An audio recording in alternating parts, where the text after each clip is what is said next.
How's it going? Citizen O here, and today I'm doing part 2 of the Joker mask, and today I'm going to talk about what influenced this Joker movie. And I have a lot to go into because this movie has a lot to go with it. A lot of things I want to get out there and a lot of things I want to put out there. Now, here's how it's going to go down. First, I'm going to give an honest conversation about this film. I think it needs to be done. Now, I'm a fan of the Joker. He's one of my favorite villains. And I have a lot of titles that talk about the Joker's greatest stories in the DC universe, along with Batman. But before I go into that, I just want to break down of what I'm going to be doing. So, thoughts about the Joker film, review on the Joker film, and then I'm going to talk about influences. And what I mean by influences is basically what you're seeing on top of the Joker mask is his smile, but books and source material that influenced the film. Now, this film was directed by Todd Phillips, and that is an amazing feat. And there's a lot of things that go into it. For instance, Scorsese was a part of this film at one point, but he's not anymore. But Todd Phillips took a lot of influences from Scorsese's work. Another bunch of producers that are part of this film is Bradley Cooper and Emma Tillinger. Now, this movie made a huge uproar when it won the Golden Lion in Venice Film Festival. And I think that's rightly deserved, because this movie, I think, in my opinion, is the perfect time to come out in this type of world and what's going on in society today. Let me just give you some backstory before I go into influences. One of those backstories, 30 years ago in 1989, the original Batman came out. So 30 years ago from today, Warner Brothers took a step and took a reintroduction into Batman. Fast forward now, they're doing that with the Joker, and their marketing campaign is epic in the history of cinematic film. Now, I'm about to go into influences before you see the Joker movie. If you ever have a time, go to a library, but check these books out because I'm a huge book nerd. So, one of these books that I think you should check out is The Joker Universe by Daniel Wallace. That is all the information about the chaotic Joker in the pop culture. Second is The Killing Joke. I read this book when I was about 9 years old, blew my head off. Written by Alan Moore and illustrated by Brian Boland. Then you got Joker by Brian Azzaro and Lee Barimjo. Very illustrated book into the mind and to the day in the life of the Prince of Crime, Joker. Then there's the 75th anniversary put up by DC, The Joker, which goes into a lot of Joker's backstory and his favorite stories from the DC universe. Then this book I read when I was in film school, The Making of Taxi Driver by Jeffrey McCarb. Really, really good book. Then there's Scorsese, edited by Paul A. Woods.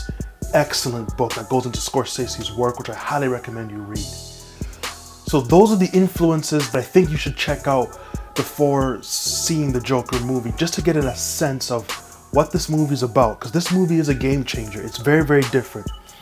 And what I mean by it being a game changer, Joker is the alternate villain or the alternate opposite of what Marvel's Endgame was, where the superheroes in Endgame get the last laugh. But when you look at Joker, it's like the villain gets his last laugh. And that's what I'm saying, the villain. This is from the villain's perspective.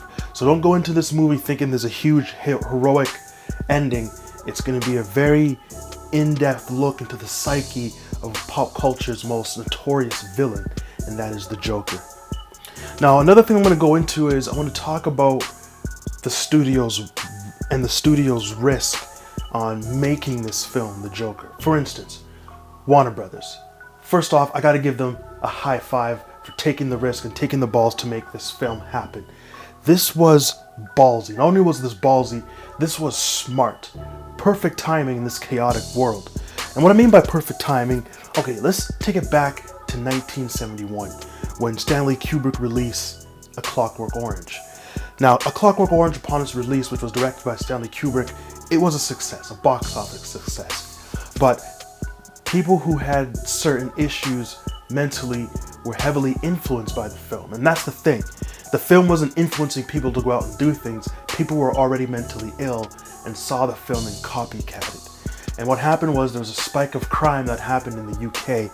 So Kubrick had to pull the movie from theaters. And the movie was banned in the UK for a certain number of years. But Warner Brothers handled that beautifully. The campaign was genius. And they pulled out for those reasons. They accommodated. Now, let's jump to the 90s. 1994. There's a really radical film coming out which is exploiting or showing the exploitation of media. And this was directed by Oliver Stone. Of course, the story goes to credit to Quentin Tarantino, with Oliver Stone adapting the screenplay, and this was Natural Born Killers. Starring Woody Harrelson and Juliette Lewis. This film was extremely ahead of its time, but was almost censored from the minute it came out. It said a lot of things about the media and how exploitive they are by turning mass murderers and serial killers into superstars, and how we love them and how we're so attracted to them. This film dived into that. Not only did it dive into that, it really reached to the core and made people think and ask a lot of questions.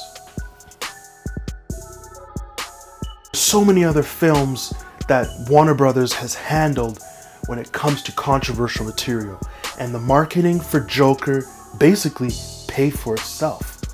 The hype was not only real, the hype was a practical joke, and everyone was having the last laugh, including the Joker, which succeeded in the box office. But we'll talk about that another time.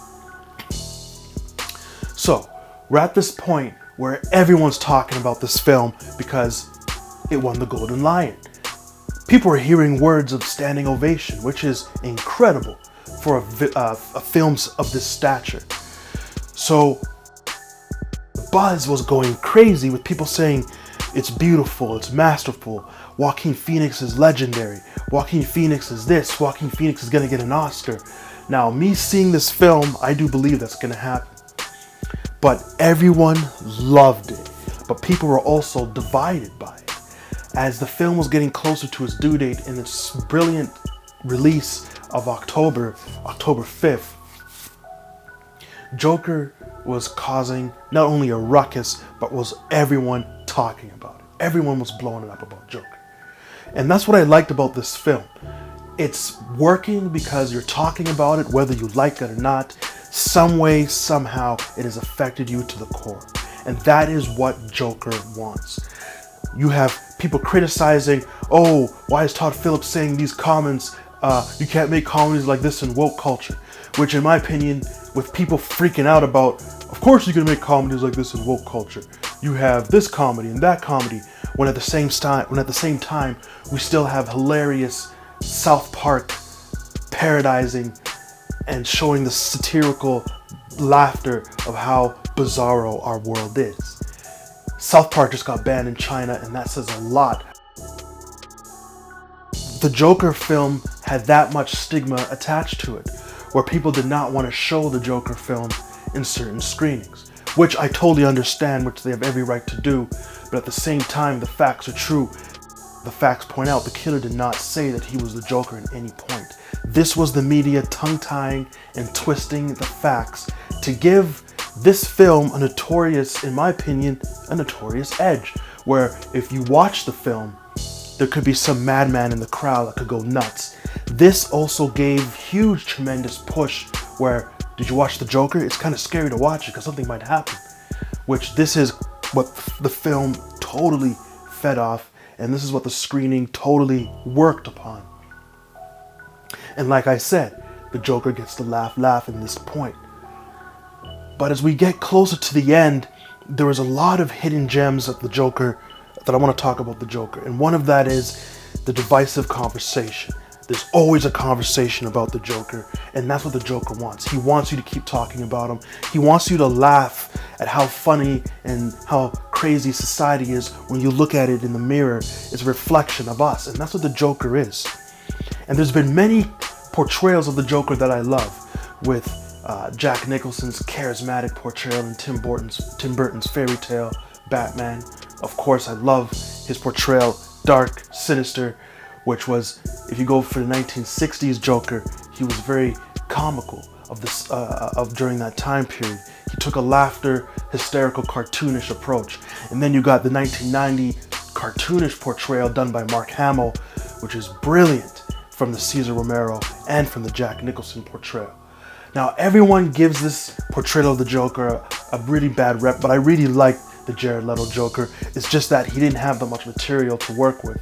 But at the end of the day, I thought his design was unique, and I really liked his almost cartoonish, gangsterish Scarface portrayal into this DC universe. But the cool thing is we got Harley Quinn, and I love Harley Quinn. But the Heath Ledger Joker is iconic, as well as the Jack Nicholson. Heath Ledger did pass away before the film was released, but he left us with a really great villain and an adversary to the Batman in the Christopher Nolan's the Dark Knight trilogy, and that was the Dark Knight. Brilliant portrayal of the Joker. He was an anarchist, and his psychology was almost brilliant in matching Batman in terms of warfare and basically how to get the worst out of people.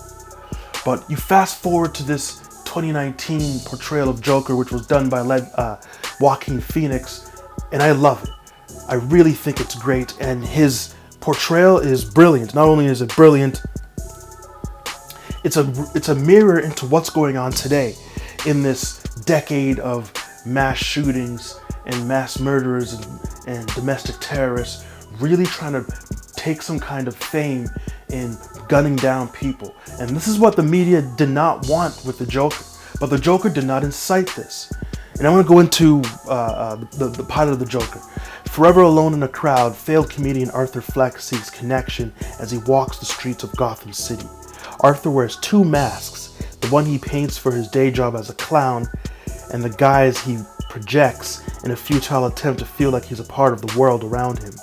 Isolated, bullied, and discarded by society, Fleck begins a slow descent into madness as he transforms into the criminal mastermind known as the Joker.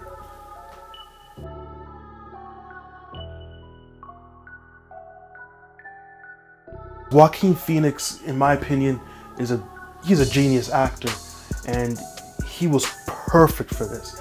I was ecstatic finding out that he was going to portray the Joker, and not only did he do a fantastic job, he worked with what he had and turned it into diamonds. He turned it into gold by delivering some of the greatest performances I've ever seen in cinema history. And Todd Phillips did a really good job directing this, and I know he took part in writing this. And I'm someone I'm a filmmaker who's directed a comic book into a cinematic film, and there are a lot of liberties you can take to make it work for this platform. And Todd Phillips worked that to his advantage, therefore giving the Joker many elements from the Joker's mythos in the Batman universe, especially from Killing Joke, by making the character similar to the character in Killing Joke, where he was a stand-up comedian. Because Arthur is a stand-up comedian in this, and he plays an important part in this film where his stand-up comedian or his stand-up comedy basically gets him on the television show where he meets the talk show host. And the talk show host played brilliantly by Robert De Niro.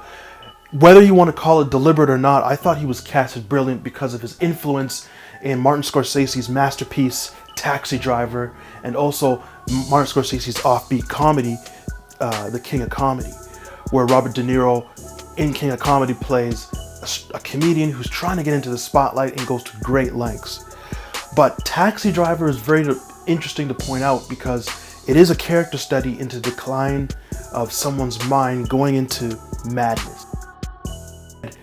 The Joker film takes elements from that, and I felt it works. Some people think it's a blatant rip. I don't think so. I think it works really well here. There's elements from Clockwork Orange, of course, when Arthur Fleck gets beaten. There's elements from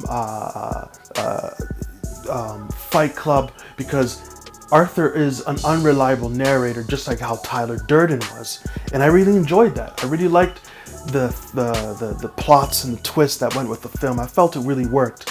Another really important element that I want to point out here is just how it's important to look in certain films that really have an impact, like V for Vendetta with the Guy Fawkes Max and the impact it puts out. I felt a little bit like that in this Joker film. And also Network and Nightcrawler. If you watch Network and also Oliver Stone's talk radio, it's where someone goes to an extreme, going against someone that has a declining descent where he goes off the rails and something bad happens. Same thing happens in Network. I don't want to spoil it, but if you are a fan of the Joker and you read The Dark Knight Returns, he goes on a TV show after learning that Batman has been back in action, and the Joker comes out of almost like I don't want to say a coma, but he comes out of retirement, and then he has things to say, so they put him on television. And when he's on television, he says, "I'm gonna kill everybody in this room." Now, I'm not saying that this happens because I don't want to spoil this for the Joker movie, but Todd Phillips taken some brilliant elements and he put it in this movie. This film deserves the controversy that comes with it because the Joker is a controversial character.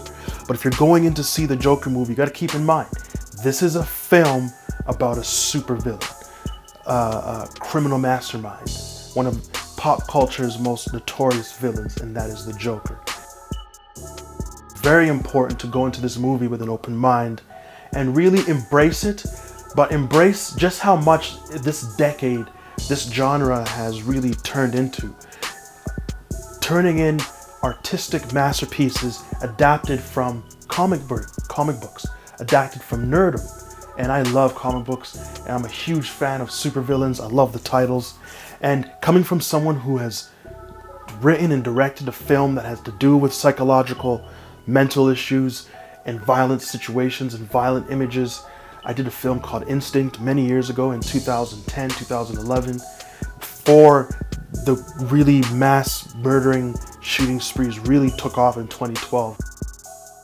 I did a lot of things about it. I talked about this film a lot over the years, and I will put links in the description, but every now and then we need something to shock us. We need something to wake us up, because every day our world is chaotic, but when we could look at it in an artistic lens, sometimes it makes sense.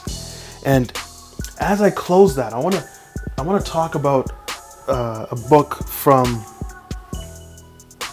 give me a sec here. I want to talk about a book from Slavoj Zizek. Very intelligent man, but there's this book he wrote called Violence, from Big Ideas, Small Books. And this book, Violence, has a very important quote, and that is, "The experience that we have for our lives from within, the story we tell ourselves about ourselves in order to account for what we are doing, is fundamentally a lie. The truth lies outside in what we do." And that is pretty much what this Joker film is. Another thing I want to bring up before my battery dies, hopefully I can get it out there, is another quote that he has brilliantly, and that is Picasso. Picasso painted Guernica. So a German officer, and this is from Slavoj Zizek. A German officer visited Picasso in his Paris studio during the Second World War. There he saw Guernica and shocked the modernist chaos of the painting and asked Picasso, "Did you do this?" Picasso calmly replied, "No, you did this."